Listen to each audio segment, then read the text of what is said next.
विश्व में असंख्य प्राणी हैं जिसकी कोई भी सरकार गणना नहीं कर सकती है कि कितने प्राणी हैं। केवल आदमियों की गणना हो पाती है। जल में रहने वाले प्राणियों की कोई गणना कैसे कर सकता है? मच्छरों की कोई गणना कैसे कर सकता है? विश्व में असंख्य प्राणी हैं किंतु मानव उनमें श्रेष्ठतम प्राणी है।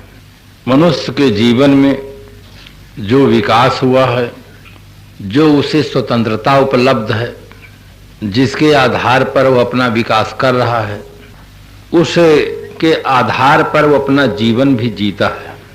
इसलिए विश्व में किसी भी नर नारी से आप पूछें कि आपको दुख और अशांति चाहिए कि सुख और शांति, तो सभी व्यक्ति एक ही उत्तर देंगे, चाहे वे जिस देश के नागरिक हों, चाहे जिस संप्रदाय के मानने वाले हों, चाहे वे जिसकी आराधना करने वाले हों, चाहे जिस मान ग्रंथ को अपना प्रामाणिक ग्रंथ मानते हों, चाहे जिस प्रकार के वेशभूषा से अलंकृत हों, सभी व्यक्ति एक ही उत्तर देंगे कि हमें सुख और शांति चाहिए। दुख किसी व्यक्ति को प्रिय नहीं है, चाहे वो शारीरिक दुख हो, चाहे मानसिक दुख हो, चाहे आर्थिक दुख हो, किसी प्रकार का दुख किसी भी व्यक्ति को प्रिय नहीं है। तो जैसे श्री साहब जी बतला रहे थे अभी कि उसके कारण को अनुसंधान करना चाहिए कि जो हमारे जीवन में पीड़ाएं हैं, दुख हैं, वो अकारण नहीं आते हैं। कारणम बिना कार्यम न भवति, कारण के बिना कार्य नहीं होता है। हर चीज के मूल में कोई न कोई कारण होता है। हम कारण का अनुसंधान न कर पाए ये बात अलग है, किंतु सही ढंग से अगर चिंतन हो तो कारण के बिना कार्य नहीं होता है।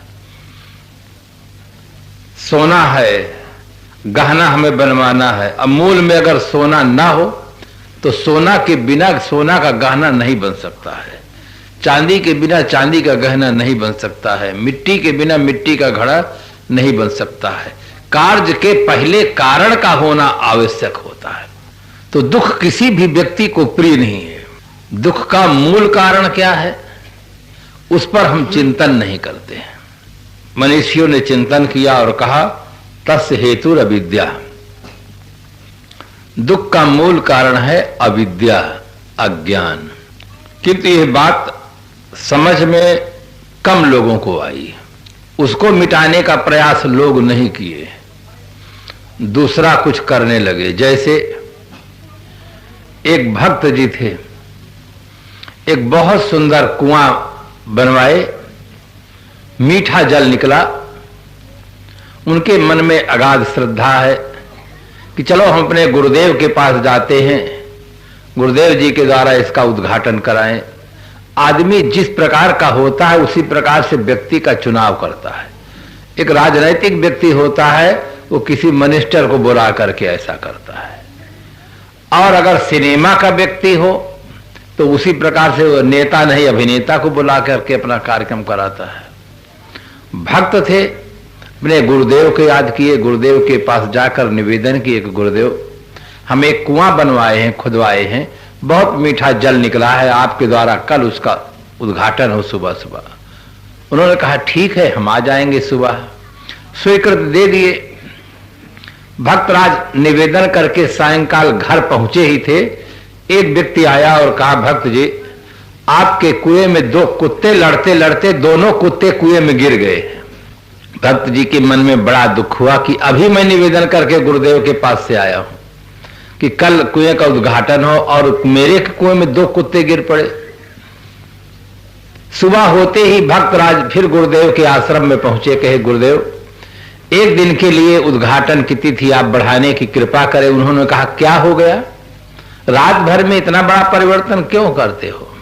कहे गुरुदेव एक दुखद घटना घट गई है, कुत्ते लड़ रहे थे, दोनों कुत्ते कुएं में गिर गए। गुरुदेव ने कहा एक छोटी सी बात के लिए एक दिन के लिए समय क्यों बढ़वाते हो?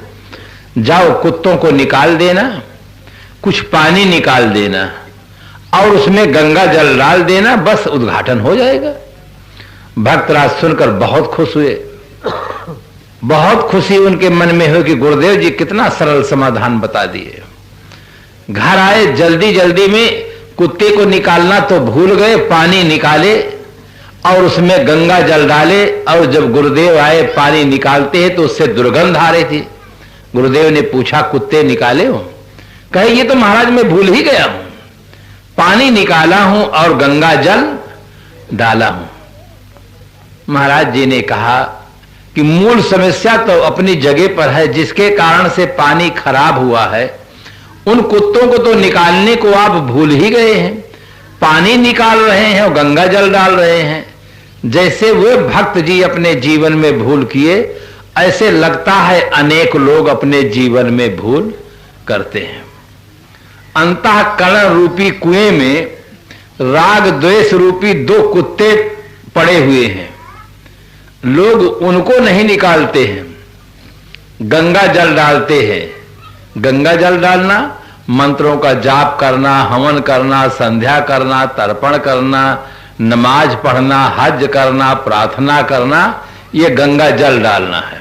गंगा जल तो डाल रहे हैं पर तो कुत्तों को निकाल नहीं रहे हैं, इसलिए जीवन में शांति मिलती नहीं है। कितने लोग शिकायत करते हैं, शायद 10 साल से हम माला फेरते हैं, हवन करते हैं, न भगवान के दर्शन होते हैं, न सुख मिलता है, न शांति मिलती है। कुछ लोग तो बड़ी ईमानदारी से बात करते हैं, कहते हैं साहब जब तक हम माला नहीं उठाते हैं तब तक तो हमारा मन ठीक रहता है, और जैसे माला उठाए जाप करने के लिए तो मन बहुत संसार की ओर दौड़ता है। हमारा मन भजन में, ध्यान में लगता ही नहीं है। लगाने की कोशिश करते हैं किंतु भजन और ध्यान में मन लगता नहीं है। बड़े ईमानदारी की बात करते हैं, किंतु वास्तविकता यह है कि मन लगता कहां है ये बताते ही नहीं है। और ऐसे जगह पर मन लगा है कि 4 आदमी के बीच में बता भी नहीं सकते कि हमारा मन यहां लगा हुआ है। भजन में नहीं लगता है, ध्यान में नहीं लगता, ये तो बताते हैं, और लगता कहां ये बताते ही नहीं है। और कैसे बताओ कि हमारा मन बोतल पीने में लगता है, गलत खाने में लगता है, सांसारिक वासनाओं में हमारा मन महाराज बहुत कस के लगा हुआ है, कैसे बताएं? और जहां मन लगा है वहां से जब तक हटेगा नहीं तो भजन में लगेगा भी नहीं। सदगुरु कबीर साहब समाधान देते हैं, कहते हैं सांची प्रीत विषय माया सो, हरि भक्तन की फांसी, कहीं कबीर एक राम भजे बिन बांधे यमपुर जैसे। एक सेठ जी थे, संत के पास जाकर प्रणाम करके बैठ गए। संत जी ने कुशल मंगल पूछा। उन्होंने कहा महाराज और तो सब ठीक है किंतु मेरा मन भजन में नहीं लगता है, कुछ आप उपाय बताने की कृपा करें। महाराज जी ने कहा ठीक है, हम कल आपके यहां भिक्षा लेने के लिए आएंगे, उसी समय पर इसका समाधान करेंगे।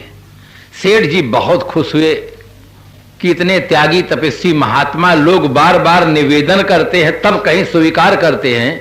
हमारे ऊपर आपकी बड़े अहेतुकी कृपा है कि आप अपने आप कह दिए कि हम आपके यहां भोजन लेने आएंगे तब समाधान देंगे।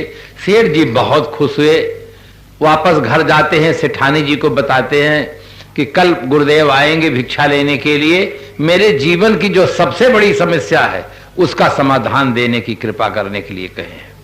सेठानी भी बहुत खुश है, अच्छी तरह से मकान की सफाई करते हैं, अनेक प्रकार के सुंदर मिष्ठान बनवाते हैं, क्योंकि देने के साथ साथ लेने की भी बात आई है।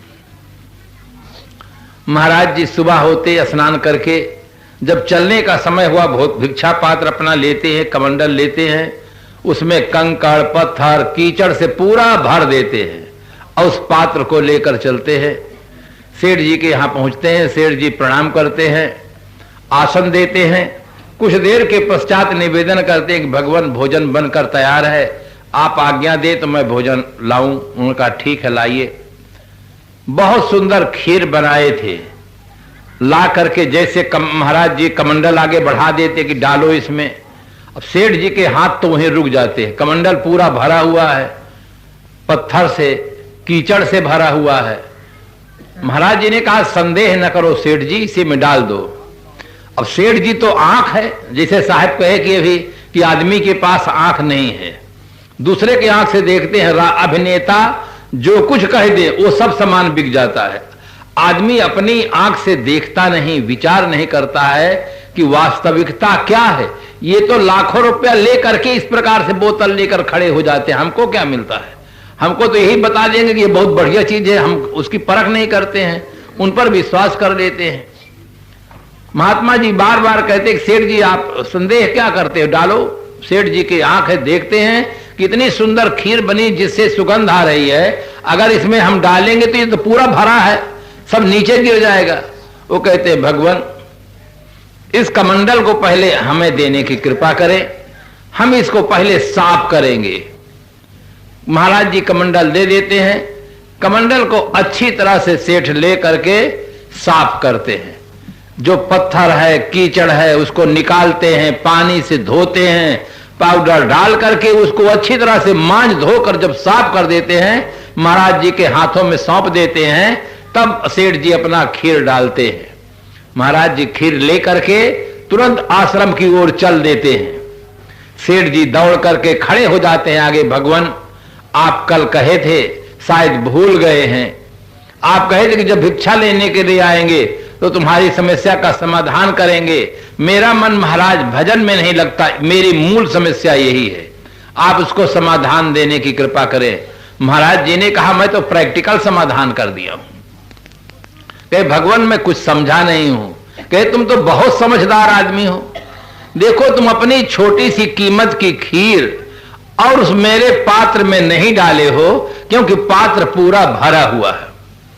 दूसरी बात तुम ये भी मन में भाव रखे कि अगर खीर डालूंगा तो मेरी खीर खराब हो जाएगी।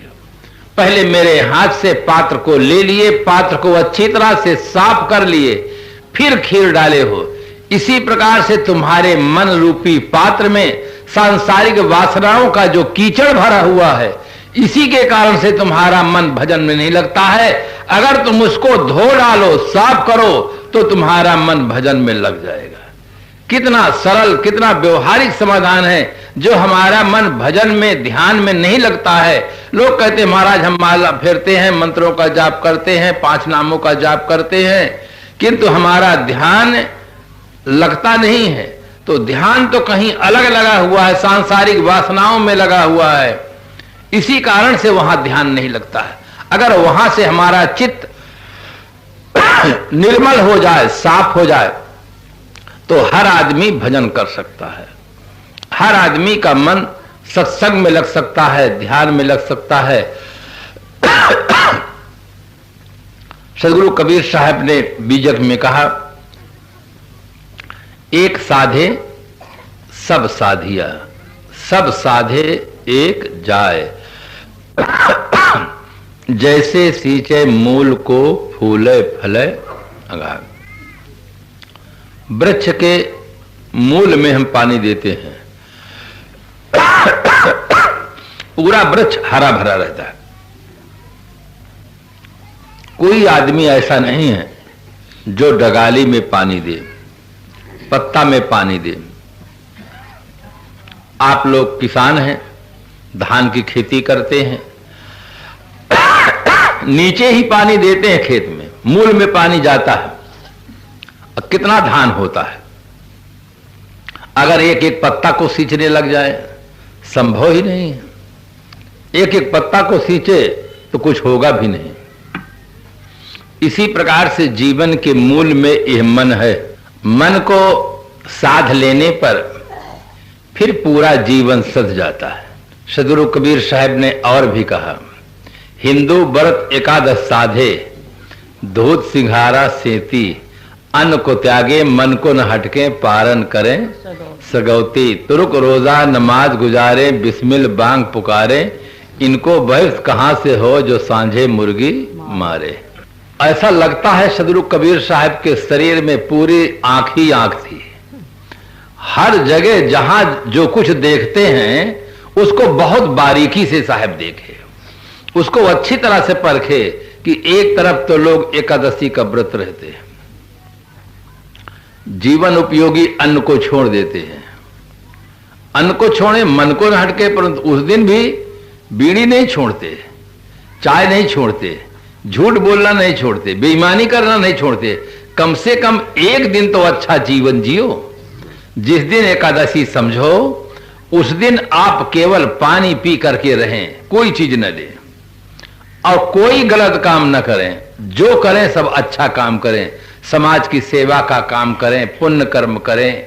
इस प्रकार से एक दिन अच्छा जीवन जिए तो उसका अनुभव आप देखें कि 14 दिन के जीवन में जो प्रसन्नता नहीं मिली, जो हल्कापन की महसूस निश्चिंतता नहीं मिली, वह एक दिन मिलती है। तो आदमी तुलनात्मक चिंतन करेगा कि किस जीवन से हमें लाभ मिलता है, किस जीवन से प्रसन्नता है। आप जिस दिन भोजन नहीं पाते हैं कितना निश्चिंत है, आप निश्चिंत, पत्नी निश्चिंत, नौकरानी निश्चिंत कि आज बर्तन नहीं मांजना पड़ेगा, पत्नी निश्चिंत भोजन बनाना नहीं पड़ेगा, आप निश्चिंत कि खाने की कोई झंझट नहीं, चलो स्वाध्याय करते हैं, साधना करते हैं, मित्रों के यहां चलते हैं, कुछ बातचीत करते हैं, कितनी निश्चिंतता है। आप इतने से देख लें कि 2 आदमी घर में भोजन पाते हैं, एक समान भोजन पाए हैं, अमृत जैसा भोजन पाए हैं, किंतु एक के मन में है सिगरेट पीने की वासना, उत्तम से उत्तम पदार्थ खाकर वो तृप्त हुआ है, किंतु अब सिगरेट की वासना के कारण से वो आदमी 7 से उठ करके दुकानदार के पास जाता है, उसके दुकान में नहीं मिलता तो दूसरे दुकान में जाता है, दूसरे दुकान में नहीं मिलता तो तीसरे दुकान में जाता है। और जिस आदमी के मन में कोई वासना नहीं है वो आदमी निश्चिंत होकर बैठा है, क्योंकि वासना के बिना कोई क्रिया नहीं होती। देहधारियों में जो क्रिया होती है वो इच्छा से, वासना से होती है, और प्रकृति में जो क्रियाएं होती हैं वो स्वाभाविक होती है, उनमें इच्छा नहीं होती है, वो स्वाभाविक क्रियाएं होती है। जैसे हवा का चलना है, पानी का बरसना है, ये कोई ज्ञान पूर्वक क्रियाएं नहीं होती, इच्छा करके नहीं होती हैं, स्वाभाविक होती है। जो आदमी नहीं पीता है वो तृप्त है, और जो पीता है वो अतृप्त है। बड़ी विलक्षण बात है। शारीरिक भूख में तो देखा जाता है कि जो आदमी खाता है वो तृप्त होता है और नहीं खाता है तो अतृप्त रहता है, किंतु मानसिक जगत में हम देखते हैं तो जो पीता है वो अतृप्त है और जो नहीं पीता है वो तृप्त है। एक बार की बात नहीं है, अगर दिन भर में 8-10 पैकेट पीता है तो भी अतृप्त रहता है, सुबह होते फिर पीता है, और 1-2 साल में नहीं 40-50 साल तक लगातार पीता है तो भी अतृप्त रहता है। एक दिन ऐसा आता है जीवन दीप बुझ जाता है, वो अतृप्त ही मर जाता है। और जो व्यक्ति सत्संग के द्वारा बोध प्राप्त कर लेता है, ज्ञान प्राप्त कर लेता है, मानसिक स्थिति को अपने निर्मल बना लेता है, वो आदमी जीवन भर तृप्त रहता है, उसके मन में इच्छा ही नहीं होती है, और इच्छा ही अतृप्ति का मूल कारण है। इच्छा ना हो तो अतृप्ति, असंतोष होता ही नहीं है, इच्छा मूल कारण है, और इच्छा के कारण से ही आदमी परेशान है।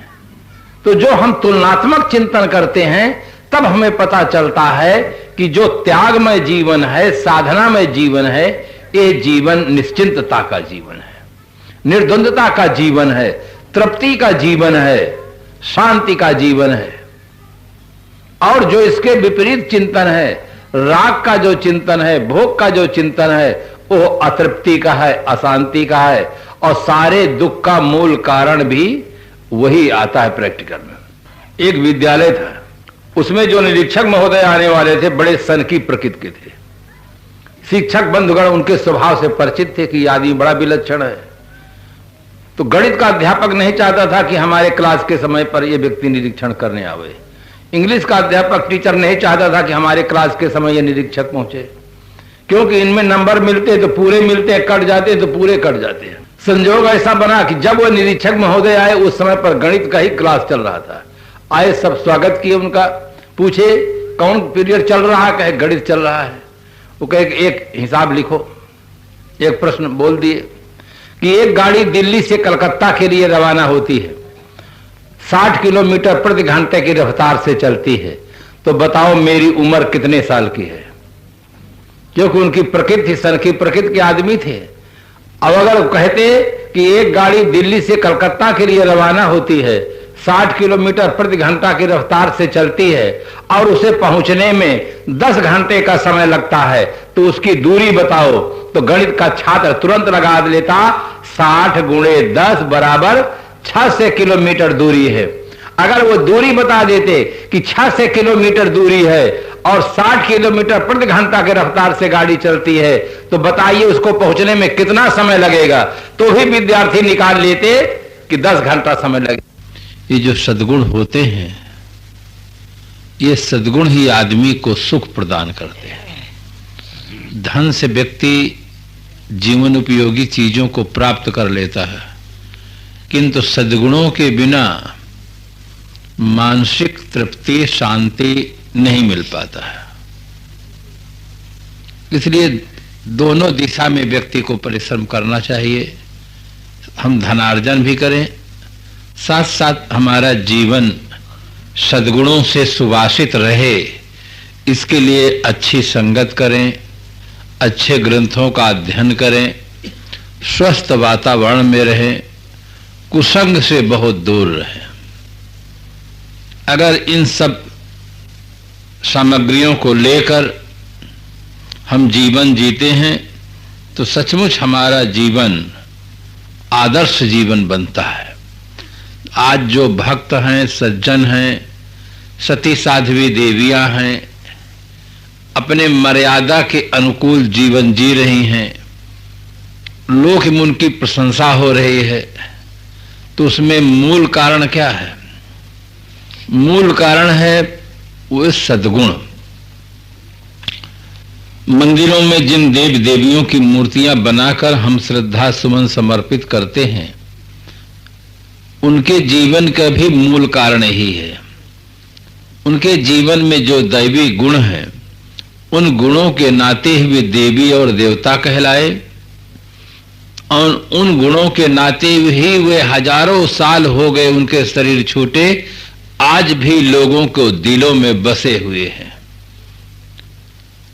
इस दिशा में आज आदमी मंदिर में तो जाता है, पूजा कर लेता है, किंतु वहां से सुंदर प्रेरणा नहीं प्राप्त कर पाता है। महापुरुषों का जीवन, सती साध्वी देवियों का जीवन केवल पूजने के लिए नहीं बना है, प्रेरणा के लिए बना है। देवो भूत्वा देवम यजेतो, देवता होकर देवता की पूजा करें। देवता पहले बनना चाहिए, फिर देवता की पूजा करनी चाहिए। तो इस प्रकार से हमें सुंदर जो महापुरुषों के जीवन में सद्गुण हैं, उनकी तरफ हमारा ध्यान जाना चाहिए। मंदिर में जाने से, मूर्तियों को देखने से हमें एक दिव्य प्रेरणा मिलती है। उस प्रेरणा के अनुरूप अगर हम अपना जीवन बना लें तो हम भी देवता बन सकते हैं। पुजारी को अपनी शक्ति पर और अपने पर विश्वास नहीं रह जाता है, इसलिए वो खाली पुजारी रह जाता है, पूज्य नहीं बन पाता है। पुजारी भी पूज्य बन सकता है अगर उसके जीवन में दैवी गुण आ जाए तो। घर हमारे राष्ट्र का एक छोटा रूप है। घर की व्यवस्था सही हो, घर के लोग सही हों, तो घर बहुत व्यवस्थित ढंग से चलता है। और उस तरफ प्रेरणा देने के लिए प्राचीन काल से राजा महाराजाओं के यहाँ जो गुरजन जाते थे, वे गुरजन ही उसके मूल में प्रेरणा स्रोत पहले भी रहे और आज भी हैं। जहाँ संत और गुरजन नहीं जाते हैं, आप उनका जीवन देखिए। न खाने योग्य चीजों को आदमी खा रहा है, न पीने योग्य चीजों को पी रहा है, न करने योग्य कर्मों को कर रहा है। अपना दुखी है और अपने गलत कर्मों के द्वारा दूसरे को भी दुखी बनाता है। सज्जन आदमी स्वयं सुखी होता है और अपने सद्गुणों से दूसरों को भी सुखी बनाता है। इसलिए सदैव सद्गुरु संतों की भक्ति करें, उपासना करें, जिससे हमें सत्य सत्य का यथार्थ बोध हो, कर्तव्य अकर्तव्य का बोध हो, हम अपना हिताहित ठीक से अच्छी तरह से समझ सकें और जो जीवन में करना चाहिए उधर हम प्रवृत्त हो सके। प्राय देखा जाता है कि आदमी शुभ कर्म के लिए वादे पर टालता रहता है कि अभी नहीं करेंगे, फिर भविष्य में करेंगे, फिर करेंगे। अब गलत कर्म के लिए वादा नहीं करता, उसे तत्काल करना चाहता है। हर आदमी को चाहिए कि गलत कर्म को टालने का प्रयास करे और अच्छे कर्म को करने का प्रयास करे। ये मन की बहुत सूक्ष्म चालाकी है। भोजन करने के लिए तो आज तैयार है और भजन करने के लिए कहता है साहब बहुत हो गया, कल करेंगे, आज नहीं।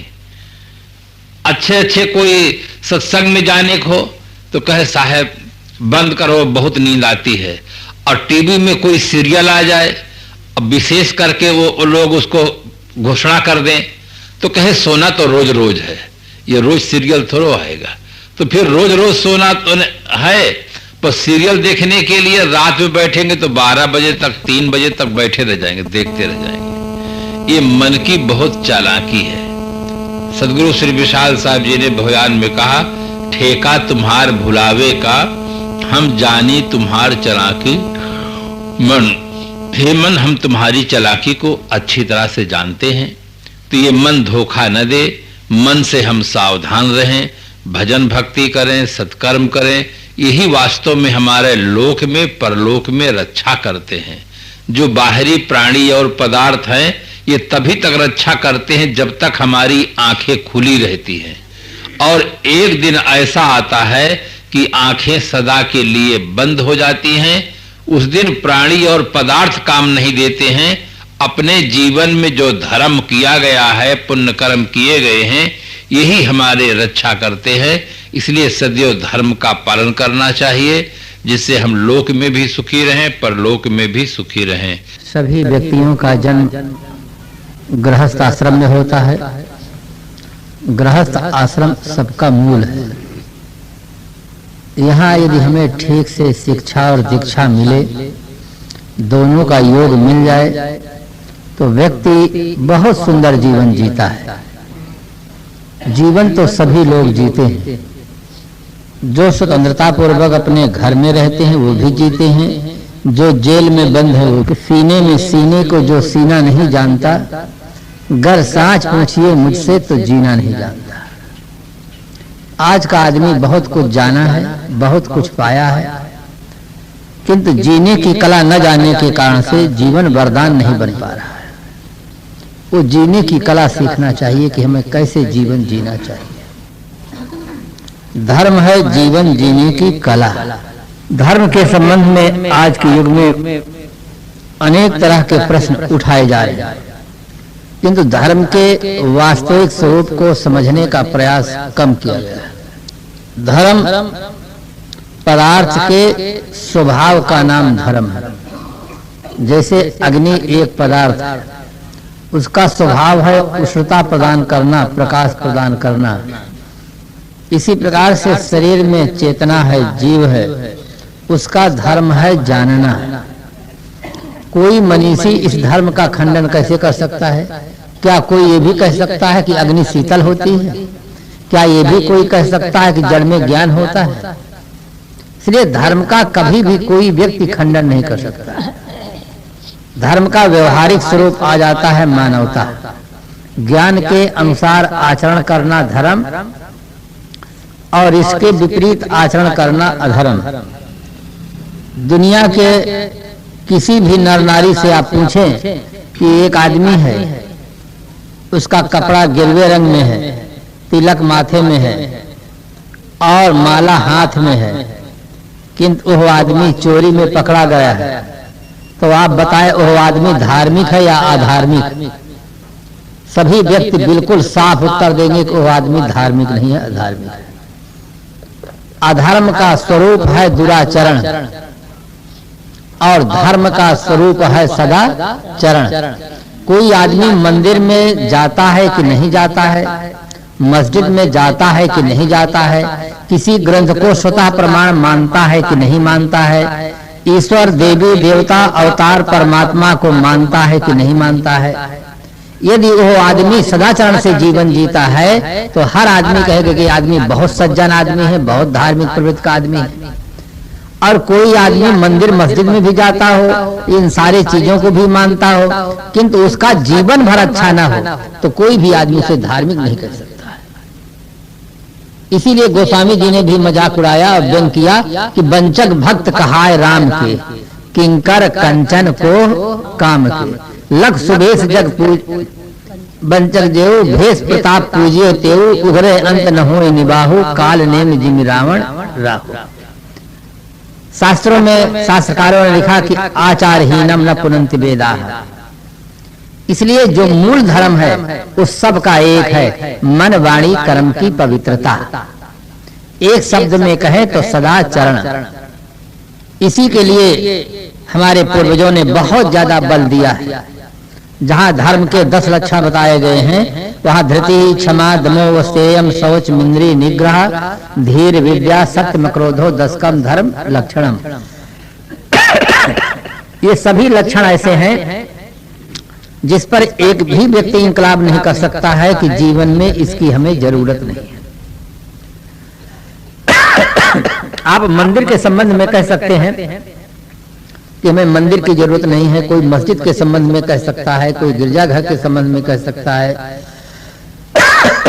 कोई गुरुद्वारा के संबंध में कह सकता है, परंतु कोई व्यक्ति सदाचार के संबंध में ये नहीं कह सकता है कि हमें इसकी जरूरत नहीं है। सदाचार नगद धर्म है, सार्वभौम धर्म है, धर्म का वास्तविक स्वरूप है। इसलिए धर्म हर आदमी के लिए अत्यंत आवश्यक है। धर्म के अभाव में ही आज आदमी अंधविश्वास का शिकार है, अनेक दुर्व्यसनों का शिकार है, अनेक वासनाओं का शिकार है। वो निर्विकार जीवन जीने में अपने को असमर्थ पा रहा है, भौतिक चकाचौंध से प्रभावित है। उसे अपनी सत्ता का बोध नहीं, अपनी गरिमा का बोध नहीं, लाचार होकर जीवन जीता है। और ये कहता है कि साहब दम टूट सकता है पर बोतल नहीं छूट सकता। कितना लाचार है, कितना दीनहीन है। एक तरफ हम देखते हैं तो आदमी की गरिमा को देखकर मन में बड़ी प्रसन्नता होती है कि आज आदमी आकाश में उड़ रहा है, धरती तल पर सनसनाते हुए दौड़ रहा है, पानी में दम तैरता हुआ जमे पानी के नीचे चला जा रहा है। और दूसरी तरफ देखते हैं कि आदमी आदमी के बीच में आज दूरी बढ़ती चली जा रही है। आज आदमी आदमी के बीच की खाई बढ़ती चली जा रही है। एक दाढ़ी वाला वो चोटी वाले से नहीं मिलता है, एक चोटी वाला दाढ़ी वाले से नहीं मिलता है। आखिर बात क्या है? एक बाल आगे रखा लिया है, एक बाल पीछे रखा लिया है, और उसका इतना अहंकार हो गया है कि वो आदमी आदमी को मिलने नहीं देता है। इसलिए आज बहुत ज्यादा जरूरत है मानवता की, इंसानियत की। आदमियत है तो बुनियाद है हर खूबी की, हो नहीं भी तो फिर धरा क्या इंसान के पास। अगर आदमी के पास आदमियत न हो, इंसान के पास इंसानियत न हो, तो आदमी के पास और क्या रखा है? उसके हड्डी का कोई गहना नहीं बनता, चाम का कोई बाजा नहीं बनता, मांस कोई काम में नहीं आता। आदमी के अंदर जो महत्वपूर्ण तत्व है वो इंसानियत, मानवता है। इसी के विकास के लिए ही सब लोग शिक्षा दे रहे हैं, और इसके अभाव में ही समाज में अशांति है, समाज में अव्यवस्था है, केवल इन्हीं के चलते। अगर ये समाज में ये मानवता का विकास हो जाए तो इस प्रकार से समाज में जो असुरक्षा महसूस होती है ये न महसूस हो, समाज में जो अशांति है वो दूर हो जाए। इसलिए इन बातों पर ज्यादा ध्यान देना चाहिए। और आज आदमी ज्यादा ध्यान दिया है केवल निर्वाह के लिए, जीवन गुजर के लिए आदमी बहुत ध्यान देता है, जीवन सुधारने की तरफ कम ध्यान दिया है। और दोनों तरफ ध्यान जाना चाहिए, हमारा जीवन गुजर भी चले और हमें अच्छा जीवन जीने का भी सौभाग्य प्राप्त हो। इसी के लिए भी श्री साहब जी ने अनेक उदाहरणों के माध्यम से समझाए हैं कि किस प्रकार से अंदर के सद्गुणों का विकास हो। बेटा माता पिता के बीच में पड़ जाता है और दुखी रहता है। एक माता पिता के एक ही बेटा था, माता पिता बहुत लड़ते थे, बहुत ही ज्यादा लड़ते थे। एक दिन इतना लड़े कि दोनों बोलचाल बंद कर दिए। बच्चा भोजन कोई बनावे नहीं, बच्चा किसके पास खाए, किससे बात करे, क्या करे, दुखी था। वहां संत महात्मा आए हुए थे, बच्चा सत्संग में चला गया। ऐसा संजोग भी कभी तालमेल बैठता है। संत महात्मा उस दिन समझा रहे थे कि 4 दिना की चांदनी में कोई किसी से क्यों लड़े, 4 दिना की चांदनी में कोई किसी से क्यों लड़े, 4 दिन की ये जिंदगी है, कोई किसी से क्यों लड़े। आंख खुली हुई है तो सब दिखाते हैं, शत्रु दिखाते हैं, मित्र दिखाते हैं, अपने दिखाते हैं, पराये दिखाते हैं। 4 दिन की बाद जब आंख मूंद जाएगी, न कोई अपना होगा, न कोई पराया होगा, न तू होगा, न मैं होगा। महात्मा जी इतना अच्छी तरह से समझाए कि लोगों के मन में प्रभाव पड़ा। उस बच्चे के मन में दुखी था ही, उसके मन में ज्यादा प्रभाव पड़ा और घर गया, जा करके अपने माँ का हाथ पकड़ा कि माँ आज मैं सत्संग में गया था। बेटा क्या सुन के आया है? कहा महाराज जी कहे थे कि 4 दिना की चांदनी में कोई किसी से क्यों लड़े। तो माँ कहने लगी मुझसे क्या कहता, उधर न कह जा करके, मुझसे क्या कहता, अपने पिता से जाके कहो। पिता के पास चला गया, पिताजी की अंगुली पकड़ा और कहा पिताजी मैं सत्संग में गया था। कहे क्या सुना? कहे 4 दिना की जिंदगी में कोई किसी से क्यों लड़े। इतना बढ़िया महाराज जी समझाए हैं कि आंखें खुली रहती हैं तो सब दिखाई देता है, अपना पराया, शत्रु मित्र सब दिखाई देते हैं। और 4 दिनों के बाद जब आंखें बंद हो जाएगी सदा के लिए तो कोई नहीं दिखाई देगा। इसलिए 4 दिना की चांदनी में कोई किसी से क्यों लड़े। तो कहे मुझसे क्यों कहता, उधर ने क्यों नहीं कहता, अरे अपने माँ से क्यों नहीं कहता। तो एक बार माँ की तरफ जाए, एक बार पिता की तरफ जाए। उसको ऐसा आया, पिता की अंगुली पकड़ा, ला के माँ के पास खड़ा कर दिया और दोनों के बीच में जब बच्चा खड़ा हो गया और खड़ा होकर के बोला कि 4 दिना की चांदनी में कोई किसी से क्यों लड़े, तो माता पिता एक दूसरे को देख करके बच्चे को देखकर मुस्कुरा दिए, सारा वैमनस्य समाप्त हो गया। तो एक बच्चा खाली एक दिन सत्संग में गया और दोनों को जोड़ दिया। खाली एक पॉइंट सुन लिया कि 4 दिना की चांदनी में कोई किसी से क्यों लड़े। सत्संग में सजीव शब्द निकलते हैं, वही शब्द अगर ग्रंथों में लिख दिए जाए तो होनहार व्यक्ति उससे शिक्षा लेता है। जैसे आप राइफल की गोली हाथ में लें और दीवार में मारें तो दीवार में राइफल की गोली हाथ से मारने पर आर पार नहीं करेगी, और राइफल में भर करके मार दें तो आर पार कर जाएगी। इसी प्रकार से शब्द की बहुत बड़ी शक्ति होती है। शब्द जब सजीव व्यक्ति के मुख से निकलते हैं तो उसमें इतना पावर होता है कि वो दिल पर, दिमाग पर प्रभावित कर देता है। तो हर आदमी को चाहिए कि बड़े श्रद्धा और भाव के साथ सत्संग में बैठे। एक शब्द भी अगर हमारे हृदय में ठीक से चोट कर जाए तो हमारे जीवन की दिशा को बदल देने की क्षमता रखता है। आज सबसे बड़ी शक्ति एटम बम, परमाणु बम, हाइड्रोजन बम की मानी जाती है। इन बमों में इतनी क्षमता है कि जितने जिंदा आदमी हैं सब मुर्दा हो सकते हैं, किंतु दुनिया का कोई वैज्ञानिक ऐसा बम नहीं बनाया है कि एक भी मुर्दा को जिंदा कर सके। एक मुर्दा को जिंदा करने की क्षमता उनके पास में नहीं है, सब जिंदा को मुर्दा कर देने की क्षमता उनके पास पहुंची है। उनकी दिशा गलत हो गई है। ऐसे ऐसे बम बनाए गए हैं, छोड़ देने पर सब आदमी रोगी हो जाता है, अपंग हो जाता है, नपुंसक हो जाता है। किंतु दुनिया का कोई वैज्ञानिक ऐसा बम नहीं बनाया है कि छोड़ दो तो जितने बीमार हैं सब स्वस्थ हो जाएं और हर आदमी नौजवान हो जाए। ऐसा बम नहीं बनाए। इनकी सोच गलत है। इनकी सोच केवल ये है कि कम से कम समय में कितने अधिक लोगों को मार डाले और उस देश पर, सब देश पर हमारा कब्जा हो जाए। इनकी सोच गलत है। सबसे बड़ी शक्ति दुनिया में शब्द शक्ति है।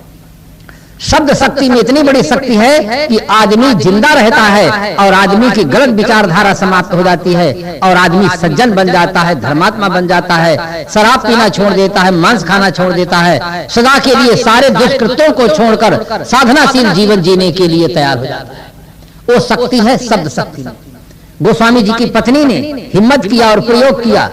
रत्नावली नाम था। उसने गोस्वामी जी को कह दिया, जब गोस्वामी जी ससुराल पहुंच जाते हैं, रात में पत्नी घर पहुंची थी और सायंकाल पहुंची थी, रात में गोस्वामी जी पहुंच गए और जहां न पहुंचे कवि वहां पहुंचे रवि, जहां न पहुंचे गाड़ी वहां पहुंचे मारवाड़ी। कवि की कल्पना बड़ी विचित्र है कि भादों की अंधेरी रात में जमुना नदी पार करके गोस्वामी जी मकान के पीछे साइड से चले जाते हैं। वहां मकान के ऊपर एक सर्प लटक रहा था और गोस्वामी जी समझ गए कि मेरी प्रेसी मेरे आने के लिए रस्सी छोड़ रखी है और इस प्रकार से पहुंच गए गोस्वामी जी। एन केन प्रकार गोस्वामी जी जब वहां पहुंचते हैं, पत्नी देखकर एकदम लज्जित हो जाती है कि आज ही मैं घर में आई हूँ, मेरी माँ जग जाए, बहन जग जाए, पिता जग जाए, भाई जग जाए तो हम दोनों को क्या कहेंगे कि आज ही मैं घर में आई हूँ और आज ही रात में ऐसे बरसात के समय में कैसे पहुंच गए यहाँ तक। वो एकदम से ऐसे प्रेम के लिए ही वास्तव में कहा गया है लव इज ब्लाइंड, प्रेम अंधा होता है। गोस्वामी जी की पत्नी रत्नावली ने ऐसे प्रेम को स्वागत नहीं करती है, धिक्कार देती है कि लाज न लागत आपको, दौरे आयो साथ, धीरे धीरे ऐसे प्रेम को कहा कहूं मैं नाथ, अस्थि चरम में देह में तामे ऐसी प्रीत, ऐसी जो रघुनाथ में होत न तो भवभीत। हे नाथ, मैं आज ही आई हूँ, आज ही आप दौड़े दौड़े आए हैं, धीरे धीरे ऐसे प्रेम को कहा कहूं मैं नाथ। हे नाथ, ऐसे प्रेम को धिक्कार है और मैं क्या कहूं, अभी कुछ बाकी रह गया है। उसने कहा कि मेरे हाड़ मांस चाम में जितना प्रेम है, अगर इतना प्रेम आपका भगवान राम में होता तो आपका संसार सागर से उद्धार हो जाता। उनकी प्रेम के दिशा को बदल दिया, एक शब्द ऐसा कह दिया। गोस्वामी जी के विचारों में इतना बड़ा मंथन हुआ कि गोस्वामी जी वहीं से उठकर चल देते हैं। जो एक दिन भी पत्नी के बिना नहीं रह पाते थे, वो सदा के लिए त्यागी बन जाते हैं और गोस्वामी जी महान संत बनते हैं, रामायण ग्रंथ की रचना करते हैं और कई ग्रंथों की गोस्वामी जी रचना किए हैं। अगर रत्नावली ने इस प्रकार से नहीं कहे होते तो गोस्वामी जी के जीवन में इतना बड़ा परिवर्तन नहीं होता। शब्द शक्ति में बहुत बड़ी शक्ति निहित है। इसलिए हर आदमी को चाहिए कि सत्संग के माध्यम से संतों के श्रेष्ठ विचारों को सुने और अपने जीवन की दिशा में परिवर्तन करें। सोचे, हाँ, प्रभाव किस पर नहीं पड़ता है? मुर्दा में नहीं पड़ता है। मुर्दा के सामने चाहे जितना रो, चाहे जितना प्रशंसा करो, उसके शरीर पर कोई प्रभाव नहीं पड़ता है। किंतु जिंदा के सामने अगर आप प्रशंसा करेंगे तो प्रसन्न होगा और आलोचना करेंगे तो निंदा होगा। तो जिंदा के मन में प्रभाव पड़ता है। आप सब चेतन मूर्ति हैं, निर्जीव नहीं है, इसलिए आपके मन में वो प्रभाव पड़ना चाहिए। हम सत्संग सुने और जहां हमारे जीवन में कुछ सत्य के विपरीत हो उसको छोड़ने का संकल्प करें। सुधरे व्यक्ति समाज व्यक्ति से उसका असर राष्ट्र पर हो। जाग उठे जन जन का मानस, ऐसी जागृत घर घर हो। घर घर एक वैचारिक क्रांति की बहुत बड़ी आवश्यकता है। सबसे पहले हमारे बड़े लोग सुधरे, जो घर के मालिक हैं, वो किसी प्रकार का व्यसन न करें, किसी प्रकार का गलत आहार विहार न करें। घर में कोई सगे संबंधी आए, राजनेता आए, ऑफिसर आए, वो उनके कहने पर भी सिगरेट न लाया जाए, शराब न दिया जाए, मांस न दिया जाए, अंडा न खिलाया जाए। आप उनसे कहें कि हम अन्न खाते हैं, जो हमारे पास है, फल है, रस है, अनेक प्रकार के सूखे मेवा मिष्टान है, उनको हम देंगे। किंतु जिसमें हिंसा होती है, भक्ष्य पदार्थ है, न हम खाते हैं न उसकी व्यवस्था करते हैं। आपके पास ऐसा साहस होना चाहिए। इस प्रकार से अगर आप रहें और चेते तो बच्चों के अंदर भी गौरव बढ़े। बच्चे भी स्वाभिमानी प्रकृति के निकलें कि हम भक्त घर के बच्चे हैं, हम सिगरेट नहीं पीते हैं, सिगरेट नहीं लाएंगे, सिगरेट नहीं देंगे, बोतल नहीं पिएंगे, अंडा नहीं खाएंगे। अहंकार और स्वाभिमान में बहुत बड़ा अंतर होता है। अहंकार दूसरे को मिटाने के लिए होता है, स्वाभिमान अपने ऊपर उठने के लिए होता है।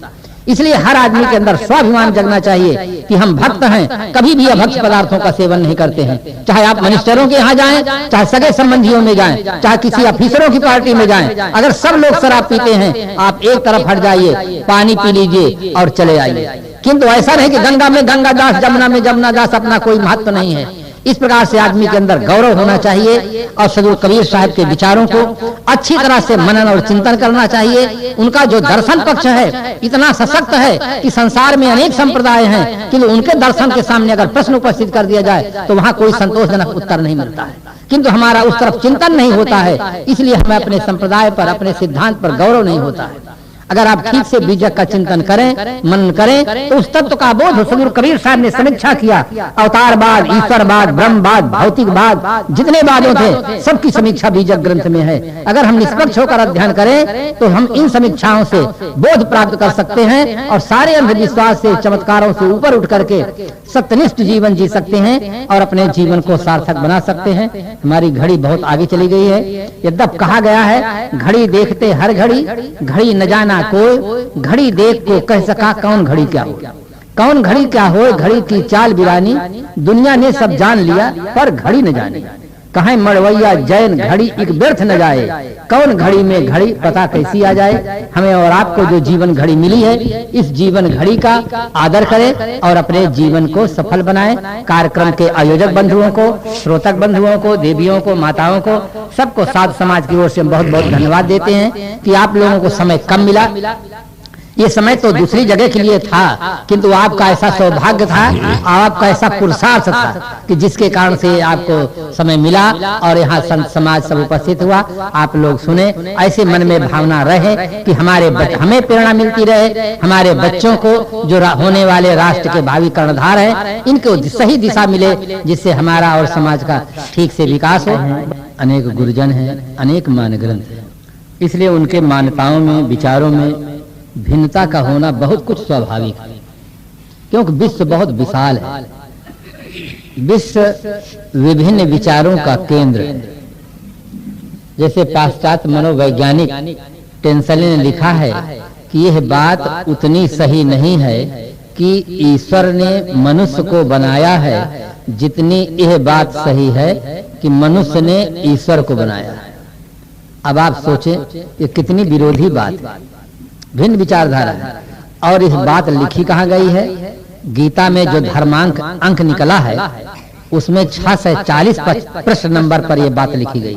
तो मैं पढ़ के बहुत आश्चर्य पड़ा कि गीता तो महान ईश्वरवाद का समर्थक ग्रंथ है, और ये बात छापा तो कैसे छाप दिया, क्योंकि इसमें ईश्वरवाद के विचारों में कोई तालमेल नहीं बैठता है। किंतु इतने महान लेखक ने उसको लिखा है कि उनके इस वाक्य को काट करके छाप नहीं सकते थे अलग, इसलिए उनको लिखना पड़ा और धर्मांक में ही निकाले थे। धर्म का संबंध ईश्वर के नहीं है, धर्म का संबंध स्व से। जीवन दो मूलभूत तत्वों का संगम है, जिसे हम जड़ और चेतन कहते हैं। शास्त्रों की भाषा में प्रकृति और पुरुष कहते हैं, और सामान्य भाषा में शरीर और जीव कहते हैं। शरीर में जीव का होना, चेतना का होना ही जीवन है, और उसका न होना ही मृत्यु है। जैसे जीवन में दो पदार्थ हैं, जड़ और चेतन, इसी प्रकार से हमारे जीवन में भी दो चीज की बहुत बड़ी आवश्यकता है, जिसे हम विज्ञान कहते हैं और धर्म कहते हैं। शरीर की रक्षा के लिए, राष्ट्र के विकास के लिए विज्ञान की बहुत बड़ी आवश्यकता है। जीवन में शांति के लिए, आत्म कल्याण के लिए धर्म की आवश्यकता है।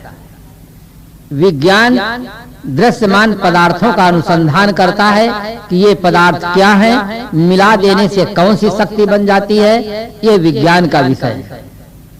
धर्म है स्व का अनुसंधान करना, ये अनुसंधान करने वाला कौन तत्व है, ये क्या है, ये धर्म का विषय है।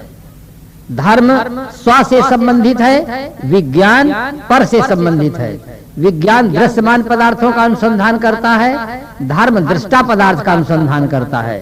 विज्ञान से हमें शक्ति मिलती है, धर्म से हमें शांति मिलती है। विज्ञान से हमें भौतिक समृद्धि मिलती है, धर्म से हमें मानसिक समृद्धि मिलती है। आदमी के पास भौतिक समृद्धि पर्याप्त मात्रा में हो और मानसिक समृद्धि उसके पास न हो, तो भौतिक समृद्धि आदमी के पतन का कारण बन जाती है। आदमी के पास धन खूब हो और सद्बुद्धि न हो, तो आदमी न खाने योग्य चीजों को खाता है, न पीने योग्य चीजों को पीता है, न करने योग्य को कर्मों को करता है। धन उसके पतन का कारण बन जाता है। स्वास्थ्य आदमी का खूब अच्छा हो और आदमी के पास मानसिक समृद्धि न हो, तो आदमी आतंकवादी बन जाता है, अपहरण करता है, बलात्कार करता है, दूसरों को सताता है। उसका पतन होता है और दूसरों का भी पतन होता है। तो दोनों विकास की हमें जरूरत है, भौतिक विकास भी हो, साथ साथ मानसिक समृद्धि भी हो। इसलिए जीवन में धर्म और विज्ञान दोनों की जरूरत है। इसी की ओर पुष्टि करते हुए कवि ने कहा, केवल गेहूं से भूख मिट सकती नहीं, गुलाब पर ही नजर टिक सकती नहीं है। दोनों की जरूरत इंसान के लिए। एक चक्का से गाड़ी चल सकती नहीं, गाड़ी एक चक्का से नहीं चल सकती है। कोई भी पक्षी एक पंख से नहीं उड़ सकता है। उड़ने वाले पक्षी के पास 2 पंख का होना आवश्यक है। कोई भी राष्ट्र एक वर्ग के द्वारा विकास नहीं कर सकता है। राष्ट्र में रहने वाले नर और नारी जब दोनों का समुचित विकास होता है तब राष्ट्र का सर्वांगीण विकास होता है। कोई भी व्यक्ति हो, अगर उसका भौतिक और नैतिक विकास नहीं होता है तो उस व्यक्ति का सर्वांगीण विकास नहीं होता है। इसलिए जीवन में धर्म की भी अत्यंत आवश्यकता है। जहाँ भौतिक विकास से हमें निर्वाह में सुविधा होती है और देश समृद्धि की ओर बढ़ता है, वहाँ नैतिक विकास से समाज में सुव्यवस्था होती है, शांति होती है, प्रेम होता है, सद्भाव होता है, समाज में जो अव्यवस्था है वह सदा के लिए समाप्त हो जाती है। इसलिए दोनों दिशा में हमें परिश्रम करना चाहिए। ठीक से हम सोच नहीं पा रहे हैं। हम धर्म ग्रंथों को पढ़ते हैं किंतु केवल श्रद्धा से पढ़ने मात्र से हमें सत्य का बोध नहीं हो सकता। सत्य के बोध के लिए हमें 2 चीजों की बहुत जरूरत है, श्रद्धा और बुद्धि। दोनों का समन्वय जीवन में चाहिए। श्रद्धा से धर्म की ओर प्रवृत्ति होती है और बुद्धि से हम सत्य को समझने में सक्षम होते हैं। जैसे गीताकार ने लिखा, यदा यदा ही धर्मस्य ग्लानिर्भवति भारत अभ्युत्थानमधर्मस्य तदात्मानं सृजाम्यहम् परित्राणाय साधूनां विनाशाय च दुष्कृतां धर्म संस्थापनार्थाय संभवामि युगे युगे। महाभारत सीरियल में आप देखे होंगे, सबसे पहले ये श्लोक पढ़े जाते हैं। मानसकार ने लिखा, जब जब होए धर्म की हानि बाढ़ई असुर अधम अभिमानी तब तब प्रभुधर विविध शरीरा हरहि कृपा निधि सज्जन पीरा। दोनों के भाव करीब करीब एक जैसे हैं कि जब जब पृथ्वी पर अधर्म की वृद्धि होती है तब तब उसको निर्मूल करने के लिए और धर्म की स्थापना करने के लिए मैं अवतार लेता हूँ। अब आप इसकी समीक्षा करें कि भगवान अवतार कब लेते हैं? अधर्म को निर्मूल के लिए और धर्म की स्थापना करने के लिए। जब जब पृथ्वी पर अधर्म की वृद्धि होती है तो ये 24 अवतार जो माने जाते हैं, 10 अवतार मुख्य हैं, 14 अवतार गौड़ हैं, 24 अवतार कुल माने जाते हैं। तो ये 24 अवतार कुल कहाँ हुए हैं? 24 अवतार सब भारत में हुए हैं। इसका मतलब भारत के अलावा जितने राष्ट्र हैं वहाँ कभी अधर्म हुआ नहीं है, इसलिए उसको विनाश करने के लिए वहाँ भगवान अवतार नहीं लिए हैं। भारत एक ऐसा देश है जहाँ 24 बार अधर्म की वृद्धि हुई है और उसको निर्मूल करने के लिए भगवान को यहाँ अवतार लेना पड़ा है। तो हम कैसे कह सकते हैं कि हमारा भारत देश धार्मिक देश है? धार्मिक देश है कि महान अधार्मिक देश है जहाँ भगवान को 24 बार अवतार लेकर के धर्म की स्थापना करना पड़ा है। तो हम कभी समीक्षा नहीं करते हैं कि ये बातें सही हैं या गलत हैं। श्रद्धा से केवल मानते चले जाते हैं। पुराणों में लिखा कि सतयुग में 4 अवतार होते हैं, त्रेता में 3 अवतार होते हैं, द्वापर परखते नहीं हैं, इसीलिए जीवन में सत्य और असत्य का बोध होता नहीं है। दर्शन पक्ष में मैं इसीलिए कह रहा था कि सदगुरु कबीर के समान दर्शन पक्ष में निष्पक्ष होकर चिंतन करने वाले व्यक्ति नहीं थे। उन्होंने बहुत साफ साफ चिंतन किया है। कोई भी व्यक्ति उनके दर्शन पक्ष में तर्क नहीं उपस्थित कर सकता है। अगर तर्क करेगा तो वहां उसको सही जवाब मिलेगा, समुचित उत्तर मिलता है। इसीलिए आचार्य दिनेश ने कहा कि उपनिषद के ऋषि कबीर साहब के सामने फीके पड़ जाते हैं। उपनिषद के ऋषियों ने केवल ब्रह्मवाद की चर्चा करते हैं और कबीर साहब प्रश्न उठा देते हैं, ब्रह्म बड़ा की जहां से आया, वेद बड़ा की जिन उपजाया। कबीर साहब के सामने उपनिषद के ऋषि फीके पड़ जाते हैं। आचार्य दिनेश ने आलोचना किया। कबीर साहब का जो दर्शन पक्ष का सिद्धांत है वो बहुत कम लोगों के सामने आया है। ऐसे ऐसे प्रश्न हैं कि उनको एक एक प्रश्न कर दिया जाए तो उनका समुचित उत्तर नहीं मिल सकता सांप्रदायिक जगत में। आज उसकी बहुत ज्यादा आवश्यकता है, किंतु उसको पढ़ने वाले बुद्धिजीवी होते हैं। जो हमारे भारतीय दर्शन आस्तिक दर्शन छा है, मीमांसा, वैशेषिक, न्याय, सांख्य, योग, वेदांत छा आस्तिक दर्शन है। उन दर्शनों को निष्पक्ष होकर के पढ़ें। फिर सदगुरु कबीर साहब का दर्शन पढ़ें। किस प्रकार से किसमें कितना तालमेल बैठता है और किस प्रकार से अंतर आता है, वो समझने में बात आ जाती है। दर्शन पक्ष हमारा सही हो, साथ साथ हमारा जीवन जीने का ढंग सही। सबसे ज्यादा प्रभाव पड़ता है व्यक्ति के आचरण, उसका प्रभाव सर्वाधिक पड़ता है। कोई आदमी क्या जानता है, क्या मानता है, उसकी अपेक्षा वो जीवन में करता क्या है, ये ज्यादा महत्वपूर्ण है। अगर आदमी का करना गलत होता है तो उस आदमी का जीवन सही नहीं माना जाता है। देखिए, केवल करना गलत हो गया, राष्ट्रपति होने के बावजूद भी, इतने बड़े संपदा के मालिक होने के बावजूद भी फांसी पर उनको फांसी चढ़ाई गई। केवल करना गलत हो गया है, इसलिए करना सही होना चाहिए। रावण अपने समय का प्रकांड पंडित था, लंका का राजा था और बहुत बड़ा परिवार था। करना गलत होगा, क्रिया गलत हो गई, उसकी संपत्ति काम नहीं आई, परिवार काम नहीं आया, जीवन में युद्ध हुआ और बहुत बड़ा पतन हुआ। इसलिए जीवन में कर्म की प्रधानता है। एक पंडित जी थे, वास्तव में पंडित शब्द बहुत ही महत्वपूर्ण शब्द है। स्वामी शंकराचार्य जी ने भाष्य लिखा, आत्म विषया बुद्धि पंडा ऐसा